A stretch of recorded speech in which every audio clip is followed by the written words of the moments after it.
Bukaan Mas, jajal bukaan. Apa to? Dudu kuwi. Kuwi lho kitchen setting kuwi jajal dibuka kok arep buka klambi. Oh, lah jumbo iki to. Heeh. Lho iki lho. Ya to. Wis tak gawe laci, Mas. Laci ana nggon piring-piringe, ya to. Beh, jan masuk keramikan. Sing nggon modot double 2. Mosok. Nah iki siji, ada piring gelas. Heeh. Iki ya siji, Mas. Double ya. Double.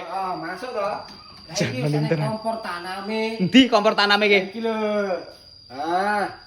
Nek masak ning ngono kuwi. Iya masak nang kene, ya to. Heeh. Isa nang kene delon wis modern Mas pisan iki. Jan estetik tenan. Engko sak krane, sak lengkap nang kene, Mas.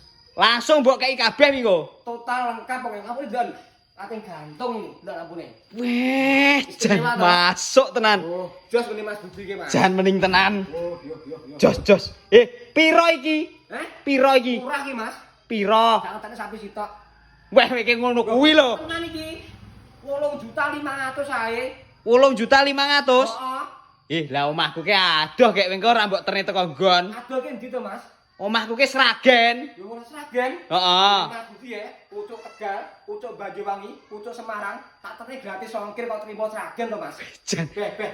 Ukurane piro ki jajal, Mas? Panjang ini ya. Heeh. 2 meter 40. Heeh. Kali 1 meter 50. Heeh. Kali 1 meter 5. Jan gede ya. Jan gede tenan kaya diskotik iki. Iki diadah Kentucky. Wis, masuk to? Masuk, Mas. Jan porem tenan iki. Istimewa. Lah iki piye cara pesene kanggo kanca-kanca iki lho piye? Kok saya lali to iki, Mas?